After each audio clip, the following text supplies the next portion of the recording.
حضرت موسیٰ کے دور کا واقعہ یہ ہے کہ اس کے حضرت موسیٰ ایک جگہ سے گزر رہے تھے. ایک حضرت موسیٰ کا واقعہ، ایک امام موسیٰ کاظم کا واقعہ، دونوں واقعات پیش کرتا ہوں. حضرت موسیٰ کا واقعہ یہ ہے کہ حضرت موسیٰ ایک جگہ سے گزر رہے تھے. ایک نابینا تھا اور کچھ بچے سوئمنگ پول یا حوض کہیے اس کو، اس میں بچہ ایک نابینا تھا. اس بچے کو ڈبو رہے تھے پانی میں.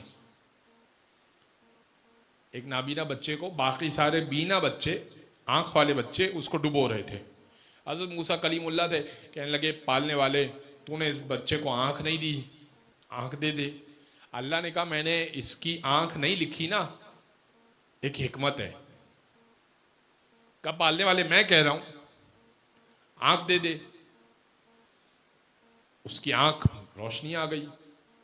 جیسے ہی روشنی آئی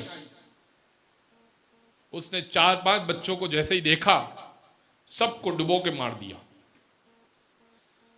سب کو ڈبو کے مار دیا. حضرت موسیٰ کہنے لگے کہ اے پروردگار یہ کیا ہوا؟ کہا موسیٰ میں کہہ رہا تھا، میں جانتا ہوں کہ یہ بچہ کس قدر شریر تھا.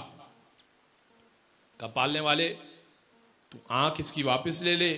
اور چونکہ موسیٰ، حضرت موسیٰ نے پھر دعا کی تو وہ بچے جو ہے وہ دوبارہ زندہ ہو گئے.